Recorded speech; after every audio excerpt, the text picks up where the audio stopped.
안녕하세요. 돈 파는 가게 대표 사원 김강주입니다. 요즘 자주 듣는 질문 가운데 하나가 달러입니다. 달러를 사두는 게 좋을까요? 라는 건데요. 특히 화폐 개혁과 관련되어서 이 금이나 달러 등이 안전자산으로 분류되다 보니까 관심도 많아졌고, 최근에는 달러가 가파르게 올랐죠.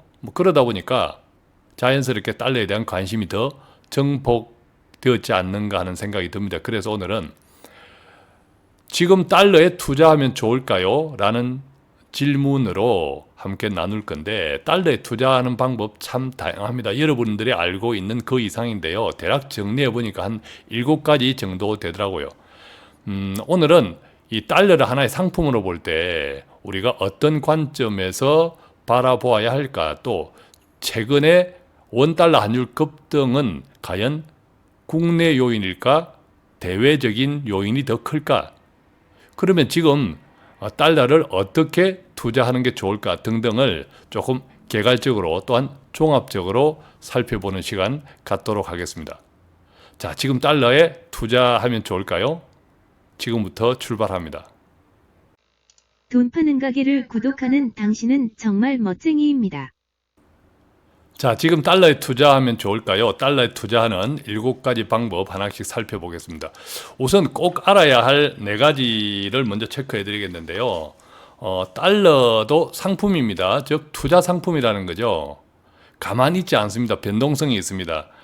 그러니까 이익을 기대하면서 달러에 투자하는 게 좋을까요? 라고 질문을 하겠지만 반대로 손해볼 수도 있다는 겁니다.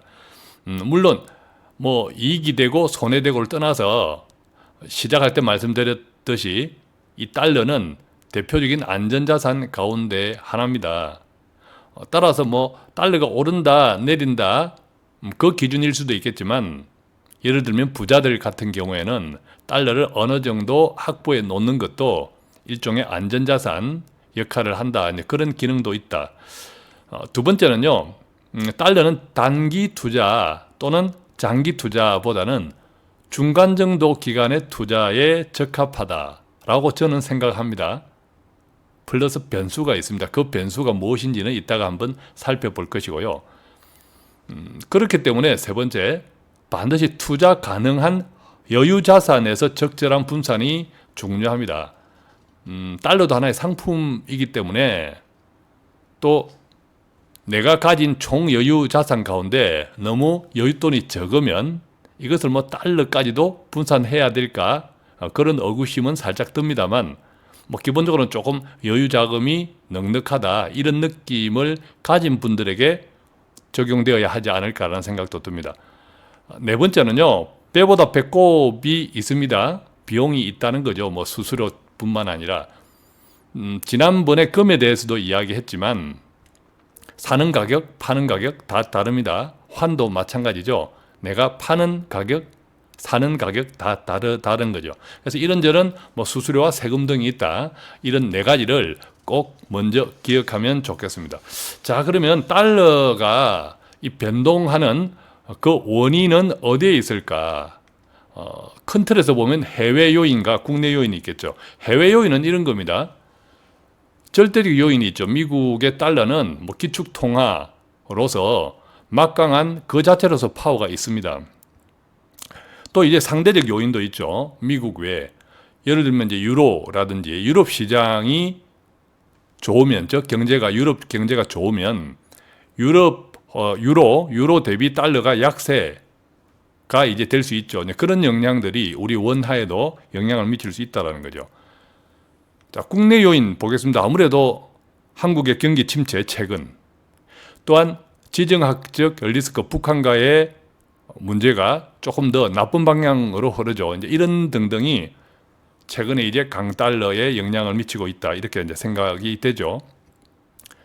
그래서 정리를 해보면 최근의 강달러 현상은 해외 요인, 우리가 알고 있는 것처럼 미국 경제 좋습니다. 그러니까 달러가 힘이 있죠. 또한 무역전쟁이 삐뚤어지면서 삐끗하면서 특히 이제 수출 의존도가 높은 한국에 영향을 많이 주죠. 플러스 국내 요인이 있다. 그런데 저는 원달러 환율에 있어서는 지금 현재 시점 국내 요인이 더 크다. 이렇게 먼저 이해가 되고요. 자, 이것을 좀 이제 구체적으로 한번 다른 나라 화폐와 달러의 관계를 한번 살펴보면서 이것을 이해해 보겠습니다. 자, 첫 번째는 유로 달러입니다. 자, 지금 그림에서 보는 것처럼 1유로가 5월 13일 어제 날짜 기준이죠. 1유로가 1.1241 달러입니다. 여기 이제 그림에서 보면 자, 요것은 유로 기준이기 때문에 달러가 이렇게 지금 올라가고 있죠. 올라가고 있다는 것은 1유로당 달러를 더 많이 살 수 있으니까 달러 대비 강유로입니다. 그죠? 그러니까 반대로 이야기하면 유로와 비교하면 달러는 약달러라는 거죠. 유로 달러는 약달러라는 거죠. 유로가 최근에 이렇게 그림에서 보면 오히려 강유로 약달러 현상이 있었는데 지난 3월 1일 기준에서는 유로 대비 굉장히 약달러였습니다. 그죠? 약달러였다가 최근에 보면 다시 강달러 쪽으로 기울었다가 또 이제 최근에 보면 약달러 쪽으로 유로에 대해서는 이렇게 이제 흘러가고 있는 거죠. 자, 또한 이게 엔 볼까요? 엔 보면 일본 돈으로 보면 이것이 이제 달러 기준입니다. 달러 기준이니까 1달러당 109.1200엔이네요. 어제 날짜 5월 13일 기준입니다.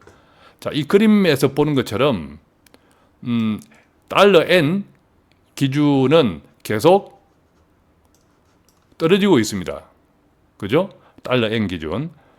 달러 엔 기준이 계속 떨어지고 있다고 하는 것은 엔과 달러를 비교해 보면 여전히 약달러라는 거죠. 약. 자, 그러니까 우리가 이제 유로 그리고 엔과 비교하면 지금의 한국의 원화 달러 강세는 조금 많이 어긋나 있죠. 서로 다르죠, 방향이. 자, 그러면 구체적으로 이제 원달러 보겠습니다. 원달러 환율이 오늘 날짜 기준으로 1188.50원, 1달러 1188원을 합니다. 그림에서 보는 것처럼 참 가파르게 올랐습니다. 그죠? 예, 가파르게 올랐습니다. 자, 그런데 이 원화가 꼭 달러와하고만 이렇게 올랐을까요? 보면 뭐 유로도 당연히 올랐습니다. 그러니까 이제 한국 원화와 유로를 비교하더라도 뭐 같이 이렇게 한국 원화가 계속 약세, 유로 강세 이렇게 이제 그림에서 나타나죠. 이 그래프는 거의 뭐 달러 그 곡선과 거의 비슷합니다. 그죠? 그런데 뭐 달러 그리고 유로에 대해서 약세다 원화가라는 것은 뭐 그리 될 수 있는데 보면 엔에 대해서도 엔과 원화의 비율을 보면 오늘 날짜 100엔당 1083원 정도 하는데 오늘 날짜 기준으로 보면 N1 기준도 계속 N고 그죠? 한국 돈이 원화가 계속 약해지고 있습니다. 약세. 그죠? 계속 뭐 약세라는 거죠. 자, 여기서 더 이제 심각한 것은 위안입니다. 중국 돈. 자, 중국 돈에 대해서도 뭐 최근 며칠 동안에는 조금 위안화 한국 원화에 대비해서 위안화 강세가 조금 꺾어졌지만 최근까지 그러니까 5월 3일이네요. 5월 3일까지는 이렇게 오히려 한국 돈보다 원화와 위안화를 비교해 보면 위안화가 더 강세였습니다. 그러니까 지금 이 비교한 표들을 이렇게 나누어 보면 정리해 보면 그렇죠. 우리가 강달러, 원달러 환율이 급등했다 최근 살펴보니까 유로 달러 그리고 엔 달러는 그렇지 않더라. 또 심지어 최근에 원화는 뭐 달러, 유로 말할 것도 없고 엔 심지어 최근 며칠 전까지는 이 중국 돈 위안화보다 보다 오히려 절하, 약세더라 원화가. 뭐 이렇게 좀 정리해 볼 수 있겠죠. 그러면 최근에 원달러의 달러 강세, 원달러 환율의 원화 약세를 어떻게 이해하겠습니까? 우리가 국내 요인, 해외 요인을 나누어 보면 최근에는 국내 요인이 더 크다라는 거죠. 재정부 관계자가 이런 이야기를 했습니다. 최근에 강달러 현상은 그닥 심각하지 않다 하면서 이제 이렇게 이야기했죠. 펀더멘탈은 양호하다. 근데 이것을 좀 바로잡아야 될 것 같은데, 왜냐하면 이 경제가 아닌 금융 펀더멘탈인 그렇다라는 거죠.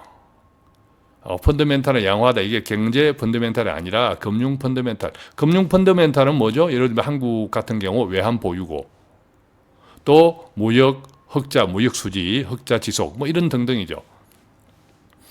그런데 수출이 안 되면 계속 돈이 들어옵니까? 경기가 좋지 않으면, 또 글로벌 경기가 좋지 않으면 돈이 안 들어오죠. 저 경기 침체가 계속되면 금고에 돈이 쌓이는 속도가 줄어들고 있습니다. 즉 펀더멘탈은 결과적으로 양호하지 않다. 지금 금융 펀더멘탈은 지금 현재 시점에서 나쁘지 않습니다. 결코. 그렇지만 이 금융 펀더멘탈 외환 보유고라든지 금고에 쌓이는 돈은 경제에서 흘러나오는 거죠. 지금처럼 계속 우리 경제가 좋지 않으면 궁극적으로 금융 펀더멘탈조차도 나빠질 수 있다는 거죠. 특히 이러한 경기 침체가 구조화. 자, 구조화라고 하는 것은 뭐죠? 저출산, 또 고령화, 또 산업 패러다임의 변화가 더디게 변화하는 것, 적응을 못한 이런 등등이 구조화되고 만성화되면 우리가 뭐 일본의 L자형 뭐 장기 침체 이런 등등을 생각해 볼 수 있죠. 결국 이제 지금의 강달러 현상을 이렇게 좀 생각해 볼 수 있습니다. 방향성이냐 속도냐. 즉 1번, 2번, 3번이죠. 앞으로 계속 원달러에 대해서는 방향은 계속 강달러, 즉 달러가 계속 오를 거야 라는 것도 있고, 라는 것과 플러스 속도도 빨리 오를 거야 라는 게 있습니다. 이것은 최근입니다. 지금이죠. 달러는 계속 강달러고 속도도 빠릅니다. 또 이런 경우가 있죠. 방향은 앞으로 계속 강달러 현상은 지속되겠는데 이게 속도가 완만하게 지속된다. 자, 이것은 충분히 이 강달러에 적응, 대비할 수 있다는 뜻이죠.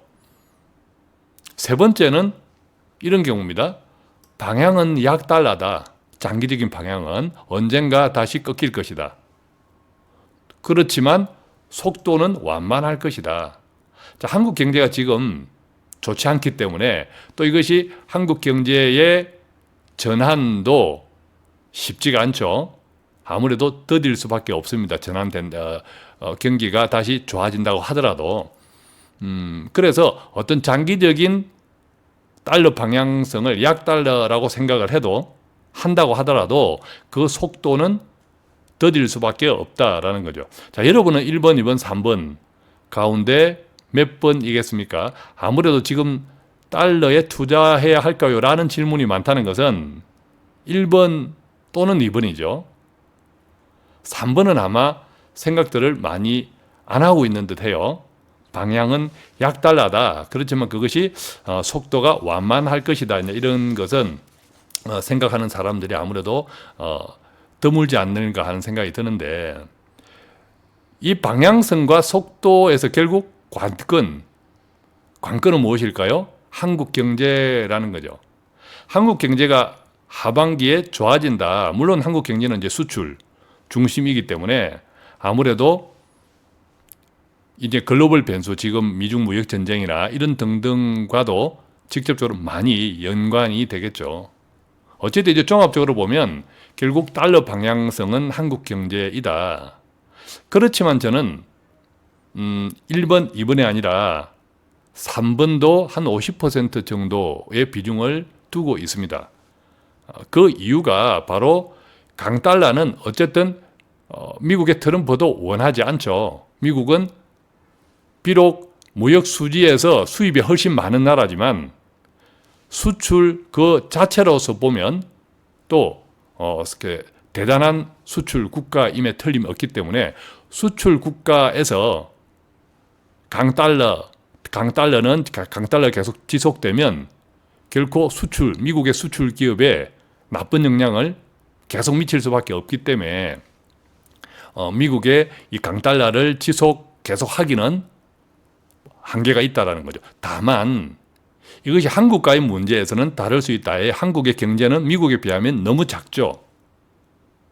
따라서 이 강달러를 계속 지속하는 것은 전 세계 글로벌 수출하는 미국에서는 한계가 있지만 한국의 문제는 어쩔 수 없죠. 한국이 계속 경제가 좋지 않고 지금 이게 구조가 만성화된다면 그냥 한국의 문제로 계속 강달러 현상은 지속된다는 거죠. 그래서 관건은 한국 경제인데 글쎄요, 저는 지금까지의 한국, 여러분들은 어떻게 생각하는지 모르겠지만 이 정권 저 정권 다 떠나서 지금까지 한국이 헤쳐내왔던 그 역량들을 보면 창의적인 능력, 또 탁월한 머리 등등, 또 결집할 때 확 결집하는 이런 등등을 보면 4차 산업 등등은 우리가 넘어서야 될 고비를 잘 넘어서지 않겠냐 이런 기대가 있습니다. 그래서 한 50%.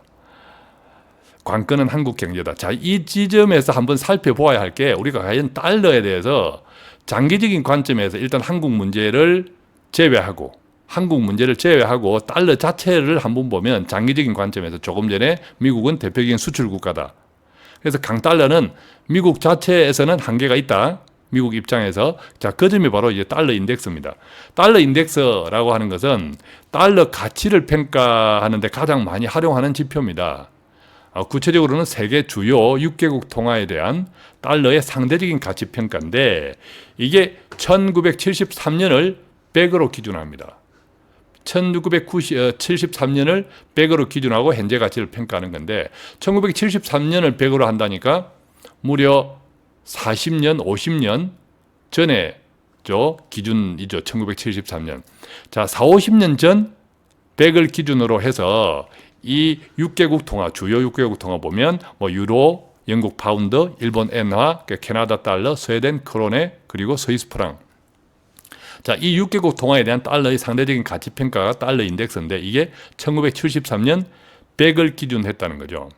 그 다음에 이 1973년을 100으로 두고 현재 가치를 평가하는데 역사를 한번 볼까요? 역사. 1985년에 이게 140, 상당히 강달러였다는 거죠. 1985년. 또 2002년도 우리나라 월드컵 할 때는 112였습니다. 달러 인덱스가. 올해 초에는요. 88.5, 그러니까 올해 초는 상당히 약달러였죠. 우리가 알고 있는 것처럼 88.5를 저점으로 지금은 한 97에서 98 정도 등락 중입니다. 자, 이것을요. 1973년 달러를 100으로 기준할 때입니다. 어떤 의미에서는 지금 현재는 1974, 50년 전 그 달러의 환율은 다 상대적이니까 그 달러 기준에 지금 못 미치고 있다는 겁니다. 한때 1985년에는 140까지 갔고 또 2002년에는 112도 갔지만 올해 초는 약 달러 88.5 그리고 지금은 97에서 8 정도 등락 중인데 어제 날짜 기준 5월 13일 기준의 달러 인덱스는 정확하게 97.12를 기록하고 있습니다. 그러니까 현재 달러 가치는 인덱스 기준으로 보면 1973년 수준 이하다라는 거죠. 자, 이것은 원화 베이스가 아니라 글로벌 달러 베이스다. 이렇게 이해하면 되겠죠. 자, 그렇다면 제가 이제 조금 전에 말씀드린 것처럼 그리고 서두에 말씀드린 것처럼 달러의 방향성과 속도 면에서 어떻게 우리가 생각해야 할까? 달러를 단기 투자 상품으로 이해할 것인지 장기 투자 상품으로 이해할 것인지 저는 이제 달러 인덱스 측면에서 볼 때는 달러를 장기 상품으로 이해하는 것은 상당히 위험할 수 있다. 또 단기 상품, 단기 변동성 지금 상당히 많기 때문에 또한 위험할 수 있다. 그래서 단기도 아니고 중기도 아니고 달러는 단기도 아니고 장기도 아니고 중기적인 컨셉을 가지는 것이 좋겠다. 관건은 물론 한국 경제 또 변수가 많이 작용합니다만 큰 틀에서 보면 그렇다라는 겁니다. 자, 이렇게 이제 이 정도 이해하고 이제 그렇다면 이제 구체적으로 우리가 달러에 투자하는 7가지 방법 그것이 무엇이 있는지 하나씩 살펴보도록 하겠습니다.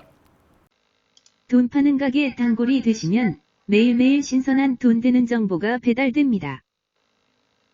첫 번째는 외화 통장입니다. 우리가 많이 가지고 있죠. 이 외화 통장은 수시 입출식 통장 그리고 예적금 통장이 있습니다. 수시 입출금 통장 한번 살펴볼까요? 그냥 해외여행 다녀오면 짜투리 외화 입금 통장입니다. 우리가 원화 그냥 보통 예금과 같다고 보시면 되죠. 이 외화 통장 수시 입출금 통장은 달러뿐만 아니라 뭐 10개, 20개 외화 입금이 가능합니다. 그런데 문제는 위탁 수수료가 외화를 맡기는 수수료가 발생한다라는 거죠.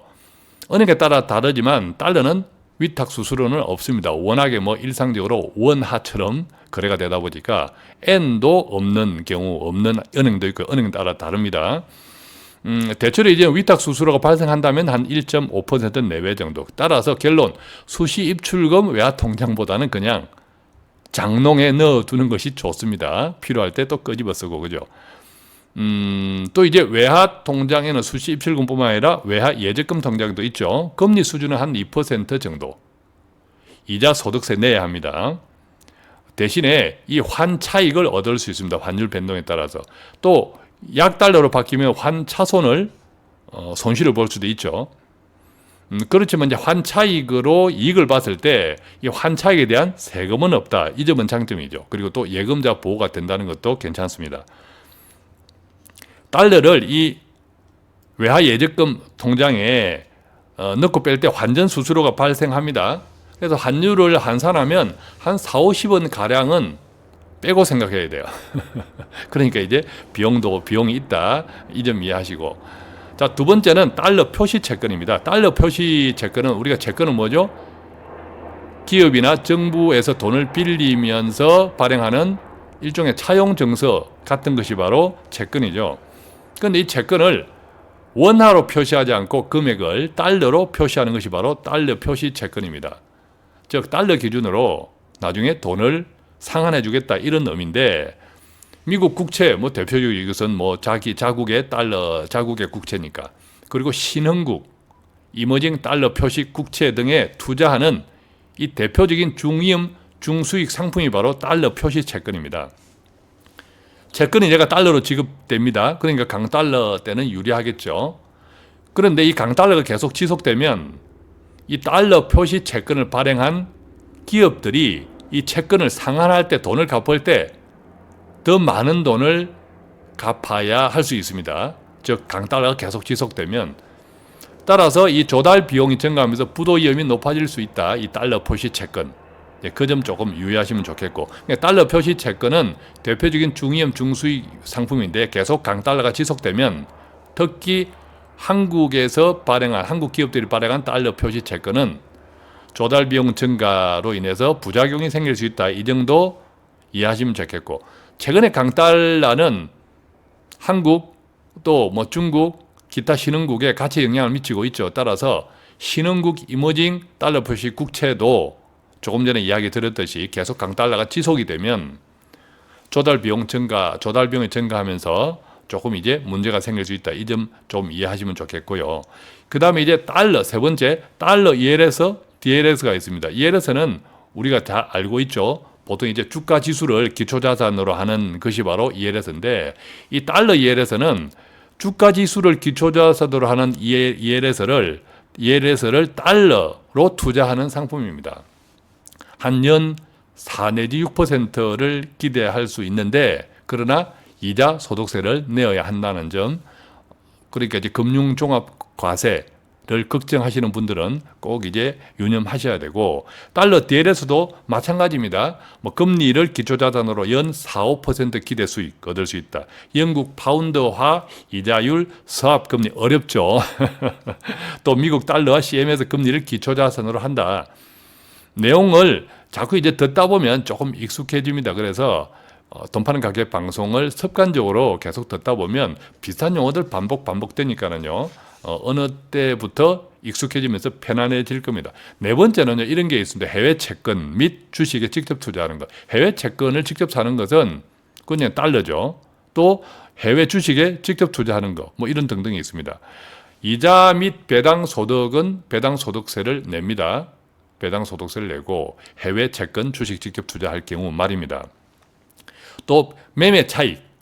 해외 채권과 주식에 직접 투자하면 해외 채권에서는 이자가 생기고 해외 주식에 투자하면 그 해당 기업이 배당을 하면 배당 소득이 생기죠. 자, 그 세금들을 낸다는 거고 15.4%. 또 매매를 거래를 한 다음에 차익이 생기면 양도소득세, 우리가 집을 사고 팔 때 생긴 이익에 과세를 하는 것처럼 양도소득세가 생긴다는 건데요. 다만 이제 이익금에서 250만 원 정도는 250만 원의 이익은 공제하고 공제한 후의 이익금에 대해서 22%를 양도소득세로 부과한다. 이런 정도는 그냥 상식으로 알고 계시고, 또 해외 펀드도 있습니다. 주식형, 채권형, 혼합형. 해외 펀드도 주식형도 있고 혼합형도 있고 채권형도 있다. 이 해외 펀드 역시도 마찬가지죠. 달러로 투자되기 때문에 환테크 기능이 있습니다. 근데 이제 환율 리스크를 부담하기 싫으면 이 해지 설정이 있거든요. 나는 환 리스크를 부담하지 않을까, 이것이 이제 환해지인데, 이 환해지 기능을 설정을 해두면 환율 변동 영향이 없습니다. 영향을 받지 않습니다.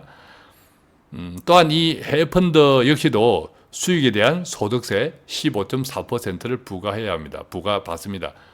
우리가 이제 해외 펀드 비과세라고 해서 2017년 연말까지 가입했다면 그때로부터 10년 동안에 가입한 해외 펀드로 인한 수익에 대해서는 비과세가 적용되죠. 그 이후로 해외 펀드를 찾는 분들은 이 수익에 대한 소득세에 있다. 이 점 알고 계시면 되겠고요.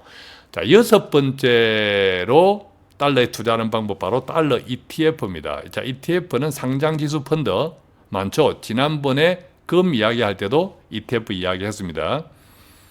달러 ETF는 마찬가지죠. 달러 변동을 수익률과 연동시킵니다. 주식처럼 언제든 매수, 매도할 수 있고 소득세가 없다는 점 장점이죠. 이러한 달러 ETF는 레버리지 ETF도 있고 리버스 ETF, 즉 달러 약세일 때 돈을 버는 리버스 청개구리가 있고, 또 레버리지 2배 이상 버는 이런 레버리지 ETF도 있고 다양하게 있습니다. 자, 지금까지 한 6개는 우리가 이제 달러에 투자하는 방법 가운데 단기 투자 또는 중기 투자에 해당하는 상품들이죠. 자, 마지막으로 7번째 이 상품은 장기 투자 상품입니다. 달러에 장기 투자할 때 어떤 게 있냐면 바로 달러 보험이죠. 이 달러 보험은 일단 우리가 보험이니까 납입 기간도 장기고, 심지어 이 달러 보험을 종신보험으로 파는 보험회사도 들어 있습니다. 그러니까 보험 자체는 상당히 장기죠. 이 달러 보험은 중장기적으로 강달러에 배팅하는 종신보험입니다. 물론 이 달러를 연금보험으로 하는 경우도 있습니다. 어쨌든 이 보험은 다 장기라는 거죠. 보험료 납입, 중도 인출, 보험금 지급, 약관대출, 만기 환급금 지급 등이 모든 거래가 달러로 진행된다는 점입니다. 특히 달러 보험에서 달러 종신보험 같은 경우에, 자, 주의사항은 어떤 게 있을까요? 이 달러 종신보험은 투자 상품이 아닙니다. 보장성 보험입니다. 또 이 보장성 종신보험의 특성상 당연히 장기 상품이죠. 앞서 말씀드린 것처럼 저는 이 달러는 장기적 투자 대상으로는 별로 추천하고 싶은 마음은 없습니다. 왜냐하면 반대로 보험료 납입할 때 강달러는 손해입니다. 보험료를 달러로 납입을 하니까 지금 손해입니다. 그죠? 또 근데 보험금을 지급받을 때 약달러로 돌아서 있으면 또한 손해라는 거죠. 그렇기 때문에 이 달러 보험과 같은 이런 장기적인 달러에 배팅하는 것은 저는 조금 조심해야 하지 않을까, 이런 생각이 듭니다. 달러가 강세일 때 이 달러 보험들이 두각을 나타냈습니다.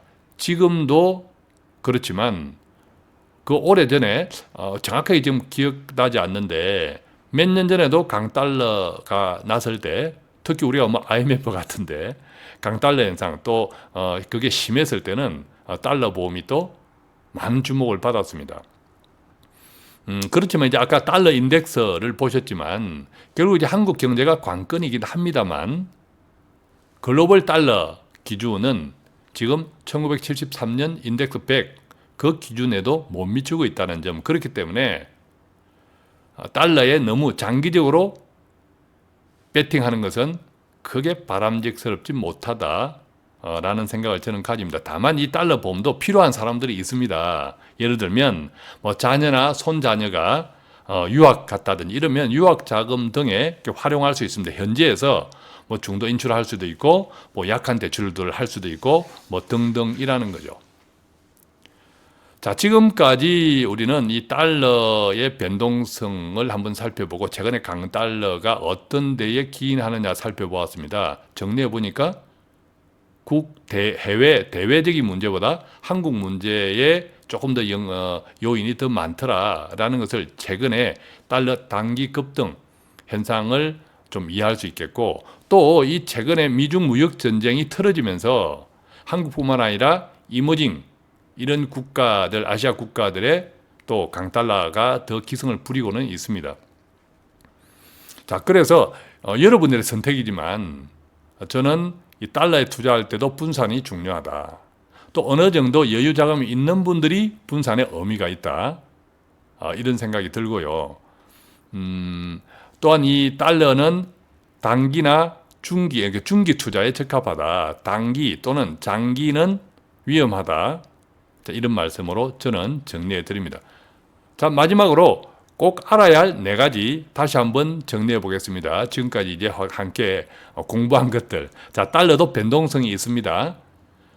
이익을 기대하면서 지금 달러에 투자해야 할까요? 질문을 하시겠지만 손해볼 수도 있다는 거죠. 다만 이제 손해보고 이익보고를 떠나서 안전자산으로 확보를 해두어야겠다라는 또 분들도 있습니다. 바로 아무래도 좀 돈이 많은 분들 같은 경우에죠. 단기나 장기 투자는 그닥 추천하지 않고요. 중기 투자에 적합하다. 아까 변수가 결국은 한국 변수는 있다라는 거죠. 따라서 투자 가능한 여유 자산에서 적절한 분산이 중요하다. 이 점 꼭 기억하시고 마지막으로는 배보다 배꼽 비용을 확인하자. 그래서 이런저런 수수료와 세금 등이 있다. 이 점 또한 꼭 기억하시면 좋겠습니다. 자, 이렇게 오늘은 달러에 투자하면 좋을까요? 라는 요즘 자주 듣는 질문에 응답하면서 좀 정리하고 함께 나누어 보았습니다. 좀 도움이 되셨습니까? 자, 돈 파는 가게 오늘도 조금이라도 유익한 돈 되는 정보를 배달해 드리기 위해서 최선을 다하고 있습니다. 구독하기, 또 공유하기, 좋아요 함께 하면 좋습니다. 간단한 문의가 있다면 02-5360-1535로 전화 주시고요. 또 카톡 플러스 친구, 돈 파는 가게 친구 맺으시고 1대1 채팅창 이용하셔도 좋습니다. 자, 돈 파는 가게 앞으로도 여러분 곁에 항상 함께 있습니다. 고맙습니다.